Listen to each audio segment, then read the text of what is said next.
Estamos de volta com o segundo bloco do programa Por Dentro do Mercado. Eu estou conversando com o deputado Roberto Freire, que também é presidente nacional do PPS. Deputado, eu estava com a expectativa de uma boa notícia sobre corrupção no Senado. O que o Senado discutiu? Olha, Senado e Câmara estão realmente discutindo porque a sociedade brasileira está muito preocupada e até tivemos essa grata satisfação de ver um certo despertar, ainda pequeno, né? Salvo Brasília, que deu uma certa demonstração, e quem sabe pela proximidade com a parada de 7 de setembro na esplanada dos ministérios, mas teve uma manifestação de vulto. No resto, manifestações que dão um certo sinal, né? Quem sabe, despertar. O senhor acha que esse sinal é bom? É bom, muito bom, é importante, até porque se esperar apenas do Congresso, do Parlamento, nós vamos ter algumas dificuldades, porque a base do governo é muito ampla e a blindagem é a regra. Esse governo não está fazendo faxina, coisa nenhuma, ao contrário, foi muito medo, porque ao falar de faxina, colocava a sujeira do governo Lula. Isso era muito ruim, inclusive, para um governo de continuidade. A própria Dilma deu uma parada, não foi só os seus aliados que tinham receio. Mas há um movimento importante no parlamento e que eu acredito que seria um bom instrumento no combate à corrupção. Era uma CPI contra a corrupção hoje no Brasil. Isso iria ajudar e muito, sabe por quê? Mas é difícil de sair essa CPI. Muito difícil, porque a blindagem do governo, evidentemente, que não quer apurar coisa alguma. Mas repare, a importância de uma CPI não é porque ela pune ninguém, até porque ela não pune. Ela pode mandar até punir, no caso dos parlamentares. E encaminha para o Ministério Público para a punição de qualquer outra autoridade ou qualquer outra pessoa. Mas é que ela, no seu processo de investigação, de inquirição, de oitiva, ela cria um clima que isto facilita e muito o trabalho da Polícia Federal e do Ministério Público. Né? Ela tem essa capacidade. Dá oportunidade. Então ela dá publicidade às malfeitorias, às oitivas, e ela desperta a sociedade, e isso facilita o trabalho do Ministério Público e da Polícia Federal, que são os órgãos que podem investigar. Então ela tem um papel importantíssimo no combate. Ela também termina, por exemplo, normalmente as comissões parlamentares de inquérito terminam com várias indicações de mudança na legislação, aprimoramento da legislação. Ela tem um aspecto tremendamente positivo. Raramente você tem uma CPI que termina em pizza, como comumente se imagina. Ela tem sempre algum resultado que ela leva positivo. Para a sociedade. Ela leva para a sociedade problemas que precisam ser discutidos. E aquilo tem algum encaminhamento. Mas essa, como infelizmente você tem uma oposição que está muito atuante, hein? Eu discordo dessa visão de que nós não temos oposição. Ao contrário, eu acho que a oposição está tão atuante que ajudou a envelhecer o governo Dilma com menos de um ano de governo. Por conta exatamente da sua atuação, da sua presença, mas lamentavelmente, como o seu tamanho é muito diminuto, nós não temos capacidade nem de instalar CPI, porque não temos o número. Deputado, o senhor, segundo consta, é um dos poucos comunistas que ainda existem no Brasil. Né? Porque, em função da sua coerência política, o senhor sempre manteve a sua linha de pensamento, sempre adaptando a uma realidade, mas sempre contestando determinadas posições. O governo Lula ele teve a capacidade de cooptar os sindicatos, os estudantes, que hoje estão todos muito bem no governo, né? Os sindicatos têm aí, as centrais sindicais, uma verba para ninguém botar defeito. O senhor acha que isso faz com que este movimento que está surgindo contra a corrupção possa ser um movimento autêntico, um movimento realmente de pessoas que não concordam com a corrupção? Porque essa oposição que existia, quer dizer, os sindicatos, os estudantes, hoje não estão nem aí, né? Os estudantes estão no boteco da esquina da faculdade, enchendo a cara, os sindicalistas estão no governo, e ao mesmo tempo a gente não vê um movimento de rua contra a corrupção. Mas olha, é fato que houve uma cooptação, né, dos movimentos sociais, muito vinculados à oposição petista, né, uma oposição de esquerda, de um setor amplo da esquerda brasileira.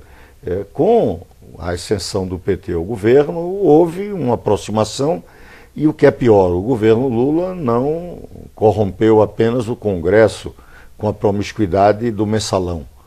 Ele também cooptou os movimentos sociais com a distribuição de recursos, muitas vezes até com desvios, né? Nós estamos aí... Vendo o caso dessas ONGs. Né? Claro, as ONGs, que são instrumentos que foram descobertos como nichos de mercado para processo de corrupção. Infelizmente, aonde você hoje aponta corrupção, de vez em quando está aparecendo um ONG.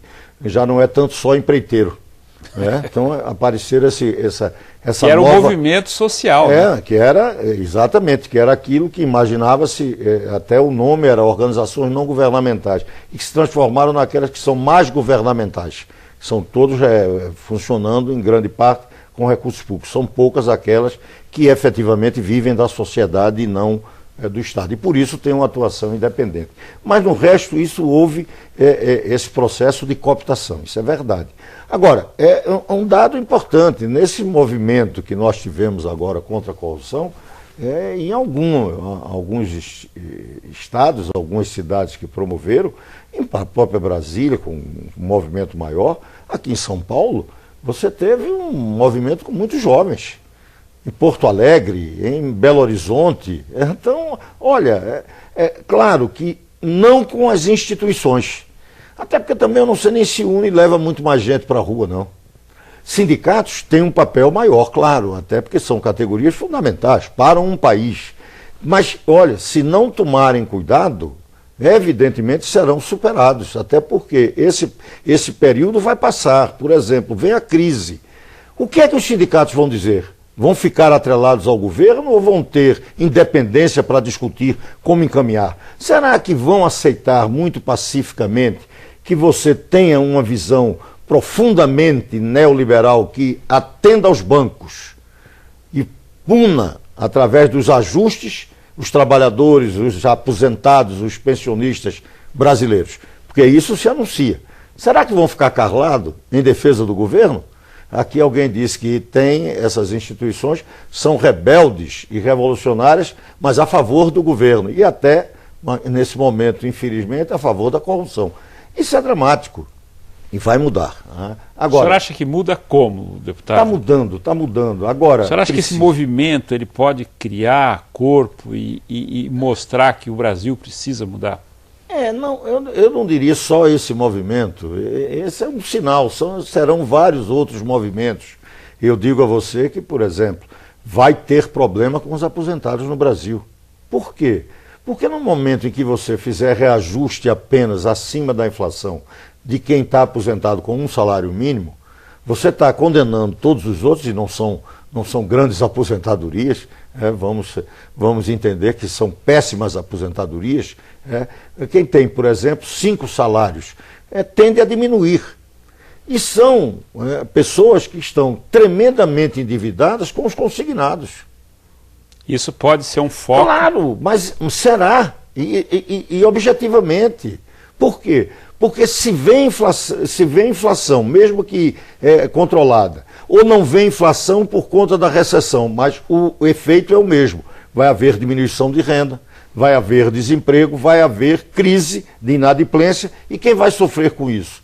Quem está muito endividado. E quem está muito endividado? Quem o governo não está atendendo com reajustes acima da inflação, penalizando também nesse aspecto. Porque devemos lembrar que assalariado no Brasil, desde o governo Fernando Henrique, e com uma ênfase maior no governo Lula, é verdade isso, teve aumentos reais no salário mínimo. 16 anos de aumentos reais. Pois bem, com o primeiro ano do governo Lula, do governo Dilma, isso deixou de existir. Isso é um problema que pode ter efeito de mobilizar a sociedade. Não vamos ficar pensando que a sociedade brasileira é uma sociedade totalmente amorfa. Ela pode até aparentar isso, um governo que parecia que ia muito bem, mas não tenha dúvida de que nós vamos ter manifestações, mobilizações, e uma coisa que eu até queria aproveitar aqui e dizer. Então vamos fazer o seguinte, o nosso programa está no final, eu vou dar 30 segundos para o senhor fazer um apelo. É um apelo que essas manifestações não sejam contra a política. Contra os políticos corruptos é evidente, mas contra a política não, porque pode não ter rumo. Nós temos que ter política. A política de quê? De criar CPIs para investigar, criar uma legislação, lutar contra a impunidade. É a política que vai resolver. Da mesma forma que a política má conduzida, como vem desde o governo Lula, gerou esse processo de corrupção, é a política que vai resolver. Não tem outra forma. Então o movimento tem que ser contra a corrupção. Contra a corrupção. Quem quer que seja. E a política é que vai levar o movimento cada vez mais força e correção de rumos no Brasil, que precisa e muito. Perfeito. Deputado Roberto Freire, muito obrigado por tua presença aqui nos estúdios da AgroMix TV. Muito obrigado a você. Foi um prazer. Bom, o programa de hoje fica por aqui. Realmente, eu acho que a política é a forma que nós temos de mudar as coisas, até em casa, né? Quando você precisa conversar com teus filhos, com a tua família, dizer assim, o fulano é político, porque é a forma que você tem de conciliar, né, certas desavenças ou certos interesses. Agora, o que nós deixamos claro é a questão da corrupção. Seja lá quem for, político, empresário, apresentador, qualquer pessoa que esteja envolvida em corrupção, isso sim tem que ser combatido. O programa de hoje fica por aqui. Até o próximo programa.